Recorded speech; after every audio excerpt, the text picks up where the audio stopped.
네, 오늘은 스데반의 순교라는 제목으로 함께 하나님 말씀을 나누도록 하겠습니다. 기독교 역사를 우리가 생각할 때 또 여러 가지로 정의할 수 있는 말들이 있겠지만 많은 분들이 기독교의 역사는 순교의 역사이다 라고 이렇게 이야기를 많이 하시잖아요. 복음을 위해서 자신의 삶을 내어던지고 주님 때문에 자신의 목숨을 헌신했던 수많은 사람들을 통해서 하나님의 생명이 흘러갔기 때문에 기독교의 역사를 순교의 역사이다 라고 이렇게 이야기를 하는 것 같습니다. 물론 한국의 기독교의 역사를 봤을 때도 당연히 그러한 수많은 순교의 기록들이 있지 않습니까? 또 우리 최초로 우리 오셔서 순교하셨던 토마스 선교사님의 이야기들은 너무나 잘 알 거라 생각되어집니다. 이처럼 그분이 뿌리신 그 뜨거웠던 그 피의 그 은혜로 말미암아서 대한민국에 많은 교회들이 생겨나고 저와 여러분들이 그런 복음의 혜택을 누리게 되었던 것이 아닌가라는 생각을 해보게 됩니다. 이러한 믿음의 순교가 오늘 말씀을 보니까 바로 초대교회에서도 지금 일어나고 있습니다. 최초의 순교의 사건이 오늘 본문에 기록이 되어 있는 것이죠. 그 순교자는 놀랍게도 예수님의 12명의 제자, 그 12명의 사도들이 아니었습니다. 첫 번째 순교자는 누구였습니까?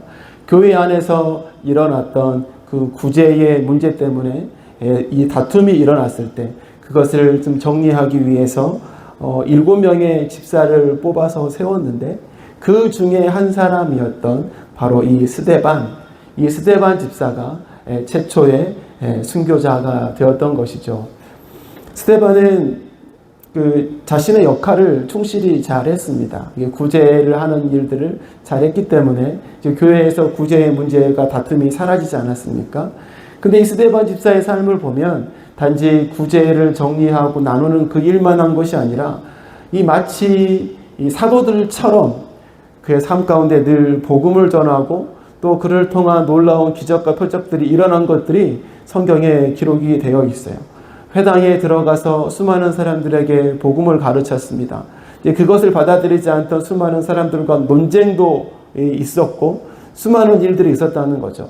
근데 그렇게 스데반하고 논쟁을 회당에서 벌였던 수많은 사람들이 동일하게 같이 이야기하는 겁니다. 어느 누구도 저 스데반이라는 사람의 그 말을 뒤엎을 수가 없었다.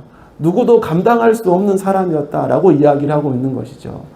그랬더니 그 사람들이 어떻게 하는 것입니까? 이 스데반의 대적자들이 되어가지고 이 다른 사람들을 매수한 겁니다. 매수해가지고 거짓으로 이 스데반을 고발한 것이죠. 그래서 그 스데반이 이 공회에 붙잡혀서 그 가운데 서게 된 것입니다. 그리고 그 가운데서 이 신문을 받게 된 거죠. 그러한 신문에 대한 스데반의 대답, 스데반의 설교가 바로 오늘 사도행전 7장 2절부터 쭉 53절까지의 내용이 바로 그 스데반의 설교의 내용을 기록하고 있는 것입니다. 그 긴 설교를 요약하면 주된 내용이 바로 이런 것이었어요.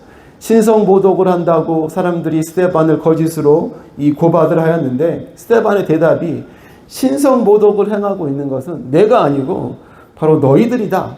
이런 이야기를 거기에 모인 이 사람들에게 하고 있는 거죠. 그뿐만이 아니라 너희들은 모세가 나와 같은 선지자를 보내주겠다 하여 오신 그분을 너희가 잡아 죽였다. 그러므로 모세를 거역하는 것은 내가 아니고 여기 모여있는 당신들 여러분이다. 라고 이렇게 설교를 한 거죠. 여러분, 그러니 이런 말을 듣고 있던 사람들의 반응이 이제 느낌이 오시죠? 기쁘고 행복할 사람이 누가 있겠습니까? 열을 받은 겁니다, 사람들이. 이를 갈면서 죄를 어떻게 할까 하다가 결국에 오늘 말씀 읽었던 것처럼 성 밖으로 그를 내쳐서 돌로 스데반을 쳐 죽였던 것입니다. 이것이 초대교회 최초의 첫 순교의 사건이 되었던 것이죠. 이러한 스데반의 이 순교의 모습을 통해서 오늘날 우리에게 주시는 하나님의 귀한 믿음의 교훈, 또 믿음의 도전이 있다고 생각이 되어집니다. 오늘 이 본문을 같이 나누면서 오늘 그 하나님께서 우리에게 주시는 귀한 믿음의 교훈을 함께 받는 그런 귀한 시간 되기를 바랍니다. 그렇다면 여러분, 스데반의 순교는 어떠한 순교였을까요? 첫 번째로 스데반의 순교는 여러분 준비되어진 순교였습니다. 준비되어진 순교. 오늘 55절 말씀을 여러분 같이 한번 읽겠습니다. 자, 시작. 그런데 스데반이 성령이 충만하여 하늘을 쳐다보니 하나님의 영광이 보이고 예수께서 하나님의 우편에 서 계신 것이 보였다. 아멘. 여러분, 스데반은 어떠한 사람이었을까요? 스데반은 어떠한 사람이었을까요? 뭐 자세히 뭐 다 말할 수는 없겠지만 우리 권사님께서 또 말씀하시는 것 같아요. 사람. 이렇게 말씀하시는데 네, 맞아요. 오늘 이 앞에서부터 사도행전 6장에서부터 쭉 읽어도 보면 스데반을 우리가 설명할 때 계속해서 반복되어지는 한 단어가 있습니다. 그 단어가 바로 충만이라는 단어였어요. 충만. 여러분, 최초의 구제의 문제 때문에 사도들이 7명의 집사리를 세웠을 때에 그 기준이 무엇이었습니까? 6장 3절에 이렇게 나와 있죠. 그 기준이 바로 성령과 지혜가 충만한 사람이 기준이 되었어요. 그리고 6장 5절에 보니까 믿음과 성령이 충만한 사람이 기준이 되었던 것입니다. 그렇게 뽑힌 사람이 스데반이라는 거죠. 그러니까 스데반은 이처럼 성령과 지혜가 충만했고 믿음과 성령이 충만했던 사람이었던 거예요. 근데 그뿐만이 아니라 스데반이 열심히 전도를 하고 이렇게 사역을 하는 그 사역의 현장에서도 동일한 표현이 나오는 거죠. 6장 8절에 스데반은 은혜와 능력이 충만한 사람이었다. 이렇게 이야기를 하고 있는 겁니다. 그리고 오늘 이 스데반이 순교하기 직전이죠. 오늘 7장 55절에 순교하기 직전에 있는 스데반을 설명할 때 스데반이 성령이 충만하였다. 여러분, 이 짧은 이 2장의 이 기록을 보면서 스데반을 설교할 때에 스데반은 충만한 사람이었다는 것이죠. 성령과 지혜와 은혜가 충만한 사람. 그러니까 스데반 어떻게 했을까요? 늘 충만하니까 흘러 넘쳤겠죠. 흘러 넘친 거죠. 대적들을 만나서 논쟁을 벌일 때도, 말씀을 선포할 때도, 때론 위기와 어려운 순간을 만날 때도 이 충만한 그의 충만함이 삶 가운데 흘러가고 묻어났던 것입니다. 그래서 모든 일을 성령의 충만함 가운데, 믿음의 충만함 가운데 행했던 사람이 바로 스데반이었다는 것이죠. 여러분, 결국에 스데반의 순교는요, 어떠한 결정적인 계기를 통해서 어떠한 획기적이고 자신의 그런 결단과 새로운 결심으로 내가 죽어야 되겠다, 내가 진짜 힘들지만 결심했어 라고 해가지고 어렵게 한 순교가 아니라는 것이죠. 오늘 본문에서 이러한 스데반의 모습에서 우리가 알 수 있는 것이 무엇입니까? 스데반의 순교는요, 그의 삶의 자연스러운 평상시의 삶의 연장선상 안에서 이루어진 믿음의 행위였다는 것입니다.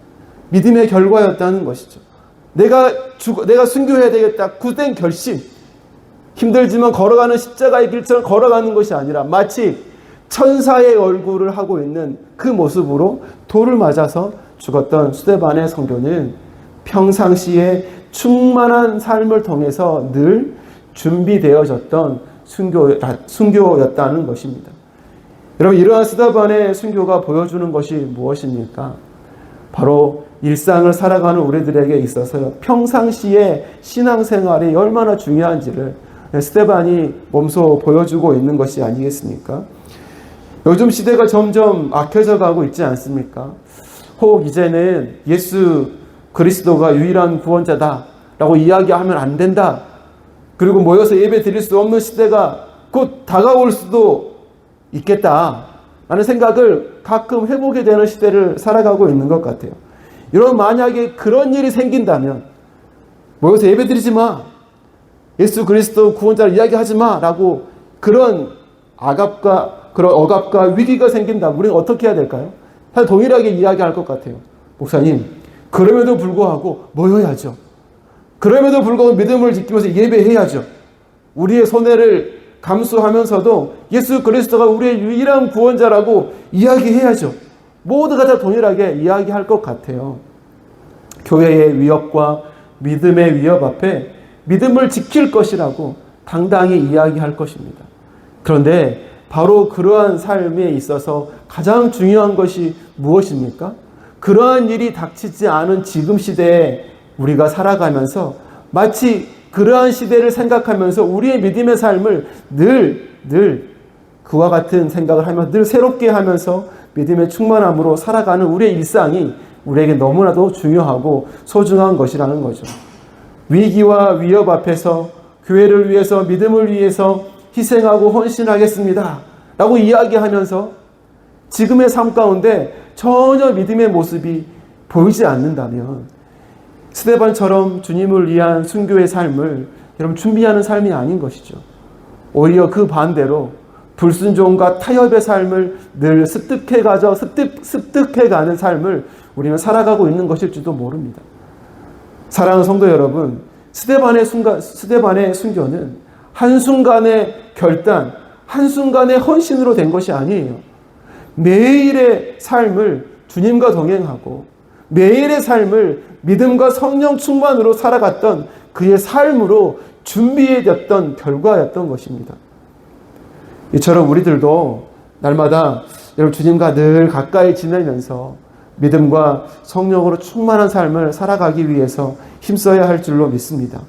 이러한 우리의 일상의 삶이 결국에는 하나님의 큰 일을 이루는 주님의 도구이고 통로가 되어진다는 사실을 우리는 늘 기억해야 할 것입니다. 간절히 바라기는 우리 모두가 그렇게 일상의 충만함으로 살아가시는 저와 여러분 되시기를 간절히 소망합니다. 또한 스데반의 순교는 여러분 어떠한 순교였습니까? 두 번째로는요, 하나님께 인정받는 순교였습니다. 오늘 55절 말씀을 아까도 읽었는데 제가 읽도록 하겠습니다. 그런데 스데반이 성령이 충만하여 하늘을 쳐다보니 하나님의 영광이 보이고 예수께서 하나님의 오른쪽에 서 계신 것이 보였다. 아멘. 그럼 공회 앞에서 스데반이 이 한 설교를 듣고 수많은 사람들이 이 마음의 찔림을 당했습니다. 마음의 찔림을 당했어요. 근데 여러분 이스라엘 백성이 이러한 설교를 듣고 마음을 찔림을 당했던 거는 이번이 처음이 아니었어요. 그 전에도 이런 일이 있었잖아요. 베드로 사도가 성령 충만해가지고 많은 사람들 앞에서 그가 설교했었을 때 베드로의 설교를 듣고 수많은 사람들이 마음의 찔림을 당했습니다. 그러한 사람들의 반응이 무엇이었나요? 그들이 회개하고 예수 그리스도를 영접하여 초대교회 성도가 되어지는 그런 일들이 있었어요. 근데 여러분 오늘 스데반의 설교를 들었던 사람들은 이 베드로의 설교를 들었던 사람들과는 좀 다른 결과가 나온 거죠. 동일하게 마음의 찔림을 당했지만 그들은 어떻게 했습니까? 회개가 아니라 분노가 차올랐어요. 그래서 이를 갈면서 스데반을 죽이려고 막 하고 있었던 것입니다. 그러한 상황 앞에 스데반이 55절의 행동을 하고 있는 거예요. 자기를 잡으려고 하는 그 분노가 보이는 사람들 앞에 스데반이 어떻게 하였습니까? 고개를 들어서 하늘을 보았다는 것입니다. 그랬더니 무엇을 보았습니까? 하나님의 영광이 보이고 예수께서 하나님의 우편에 서 계신 것을 보았다라는 것이죠. 그 이야기를 동일하게 스데반이 했던 것입니다. 결국 그 일 때문에 이제 스데반이 결국 돌을 맞아 죽게 되는 일이 일어난 거죠. 여러분 이처럼 스데반이 하나님의 영광을 보고 우편에 계신 예수님을 보았다는 이 기록의 말씀이 정확하게 무엇을 의미한다라고 이렇게 딱 모든 학자들이 하나로 딱 해석을 해주지 않아요. 여러 가지 다양한 해석들이 많이 있습니다. 어떠한 학자는 스데반이 공회 앞에서 예수 그리스도를 고백하고 예수님은 하나님 앞에서 스데반을 고백하고 있는 모습이다 라고 이 말씀을 해석을 했던 학자가 있었어요. 참으로 멋진 해석 아닙니까? 내가 하나님을 고백하니 예수님께서 하나님 앞에 나를 고백하고 있다. 이런 해석이었던 것이죠. 결국에는 이 스데반의 이런 행위를 예수님도 인정하시고 하나님께 말씀하고 있다. 여러분 이런 이야기가 되지 않겠어요? 여러분 그리고 어떠한 다른 학자는 또 이렇게 이야기했어요. 최후의 순간이 임박해 오고 있는 스데반을 향해서 하나님께서 네가 옳다, 네가 잘하고 있는 것이다, 이것을 표현해 주고 있는 하나님의 인정의 표시이다 라고 이 본문을 해석했던 것입니다. 여러분, 결국에 이 말씀을 우리가 생각해 볼 때 예수님도 스데반을 인정하고 스데반이 가는 길도 하나님께서 인정해 주고 있는 말씀이라는 것입니다. 결국 스데반의 순교는 하나님의 인정을 받는 순교였음을 보여주고 있는 것이죠. 사랑하는 여러분, 우리들에게도 필요한 것이 바로 이러한 인정 아니겠습니까? 인정. 누구에게 인정? 바로 하나님으로부터 받는 인정. 그러한 인정이 우리의 삶 가운데 늘 있어야 하는 것이죠. 하나님께서 사무엘 선지자를 부르셨어요. 그리고 불순종한 사울을 대신해서 내가 이스라엘에 새로운 왕을 세워야 되겠다. 너는 기름불을 들고 이새의 집에 가가지고 그의 아들에게 기름을 부어서 그를 다음 왕으로 세워라 라고 이런 명령을 하셨잖아요. 사무엘이 이 기름을 들고 이새의 집에 갔어요. 그래서 이새에게 당신들의 아들을 앞으로 나오게 하시오라고 했더니 첫째 아들이 온 거죠. 누구였습니까? 엘리압이었어요. 너무나 멋지고 키도 크고 잘생겼어요. 딱 왕감이었어요. 근데 하나님은 그가 아니라는 거죠. 둘째 아들도 아니라는 거예요. 그렇게 일곱째 아들 다 봤는데 모두가 대상자가 아니라는 것이었습니다. 그리고 마지막 한 명, 여덟째 다윗이 왔을 때 하나님께서 내가 바라는 그가 바로 그다, 그에게 기름을 부어라. 그래서 사무엘이 다윗에게 기름을 부었습니다. 외모와 외형과 조건 너무나 훌륭한 다윗의 큰형 엘리압은요, 하나님께 인정을 받지 못한 사람이었어요. 심지어 그를 향해서 이렇게 말씀을 하셨잖아요. 내가 이미 그를 버렸노라. 이렇게 말씀하신 거예요. 근데 여러분, 어린 다윗을 향해서 하나님이 무엇이라고 말씀하셨습니까? 내 마음에 합한 사람이라. 내 마음에 합한 자다. 그럼 이게 다윗을 향한 하나님의 고백이었잖아요. 이처럼 다윗은 비록 어리고 연약했지만 하나님께서 인정하시는 사람이었다라는 것을 우리는 기억해야 하는 것입니다. 사랑하는 여러분, 바라기는 저와 여러분의 삶이 하나님 앞에 그러한 인정받는 삶이 되기를 소망합니다. 하나님께 인정받기 위해서 여러분, 우리는 어떻게 해야겠습니까? 세상이 인정하는 기준을 여러분 따라가는 것이 아니라 하나님께 인정받기 위해서는요, 하나님이 인정해 주시는 그 기준을 우리가 알고 따라가야 되는 것 아니겠습니까? 하나님께서 인정하시는 기준, 하나님이 기뻐하시는 기준이 무엇이겠습니까? 다양하게 여러 가지가 많이 있겠지만 오늘은 히브리서 11장 6절 말씀을 보면서 하나님이 기뻐하시는 것이 무엇일까 한번 생각해 보기 원합니다. 바로 11장 6절입니다. 믿음이 없이는 하나님을 기쁘시게 해드릴 수 없습니다. 하나님께 나아가는 사람은 하나님이 계시다는 것과 하나님은 자기를 찾는 사람들에게 상을 주시는 분이시라는 것을 믿어야 합니다. 여러분, 하나님이 가장 기뻐하시는 것, 다른 것이 아니라는 거죠. 하나님을 향한 우리의 신실한 그 믿음을 하나님은 원하신다는 것입니다. 그리고 그 믿음을 보시고 그 믿음의 사람을 하나님은 인정하신다는 것이죠. 우리를 사랑하셨던 그 성부 하나님의 신실한 사랑을 우리가 신뢰하고 그 사랑으로 인해서 우리에게 보내주신 성자 예수 그리스도의 화목제물 되신 은혜를 우리가 기억하고 그 예수 그리스도가 부활승천하신 후에 우리에게 오신 성령 하나님이 우리와 늘 함께 가셔서 우리와 늘 지키시고 동행하신다는 그 신실한 믿음, 그 믿음을 하나님은 기억하시고 그 믿음을 보시고 우리의 삶을 인정하신다는 것이죠. 사랑하는 여러분, 우리 모두가 이처럼 하나님을 향한 신실한 믿음의 사람이 되어서 스데반처럼 하나님을 기쁘시게 해드릴 뿐만 아니라 하나님께 인정받는 복된 우리들의 삶이 되시기를 소망합니다. 마지막으로 스데반의 순교는 어떠한 순교였습니까? 셋째로는요, 믿음의 승리를 보여주는 순교였습니다. 59절, 60절 말씀을 한번 같이 읽겠습니다. 자, 시작. 사람들이 스데반을 돌로 칠 때에 스데반은 주 예수님, 내 영혼을 받아주십시오 하고 부르짖었다. 그리고 무릎을 꿇고서 큰 소리로 주님, 이 죄를 저 사람들에게 돌리지 마십시오 하고 외쳤다. 이 말을 하고 스데반은 잠들었다.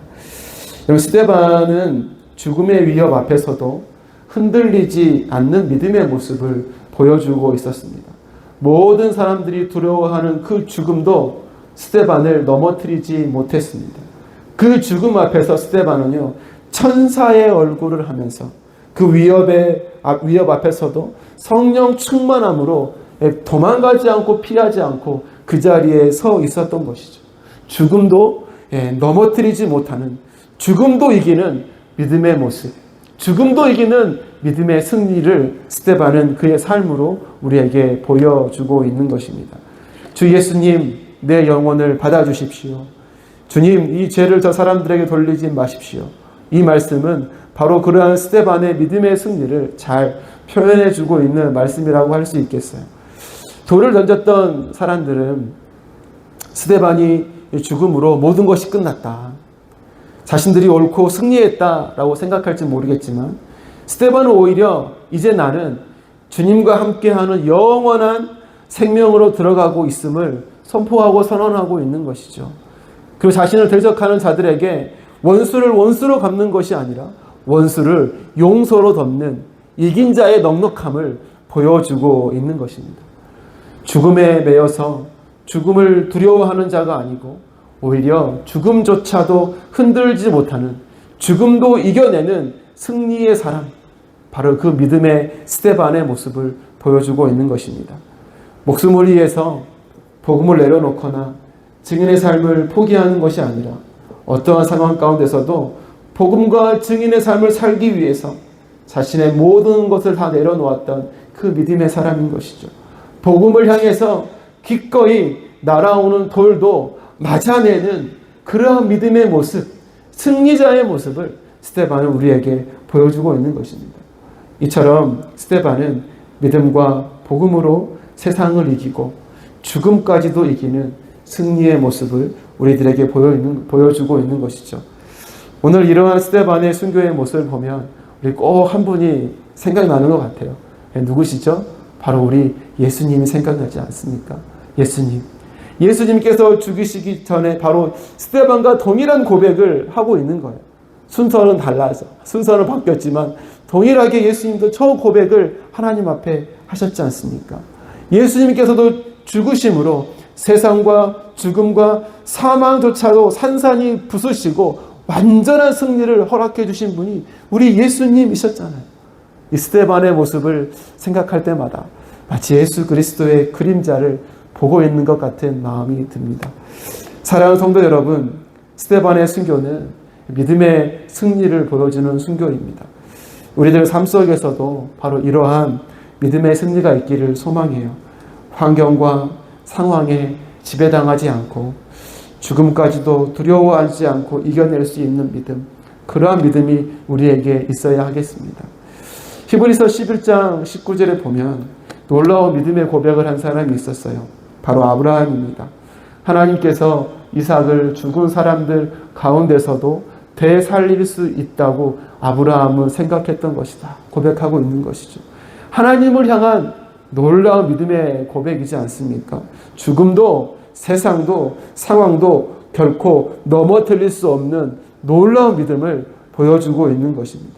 여러분, 저와 여러분이 바로 이러한 믿음의 사람으로 하나님 앞에 살아가셔서 늘 승리의 주님을 우리의 삶 가운데 경험하시는 복된 은혜가 있기를 간절히 소망합니다. 말씀을 맺겠습니다. 오늘은 스데반의 순교라는 제목으로 말씀을 나눴습니다. 스데반의 순교는 준비된 순교라고 했습니다. 또한 하나님께 인정받은 순교라고 했습니다. 그리고 마지막으로는요, 믿음의 승리를 보여주는 순교라고 했습니다. 여기 있는 우리 모두가 스데반처럼 믿음과 성령이 충만한 사람이 다 되어서 하나님께서 원하시는 곳에서 기꺼이 주님을 위해 살아갈 수 있는 우리 모두가 되시기를 간절히 소망합니다.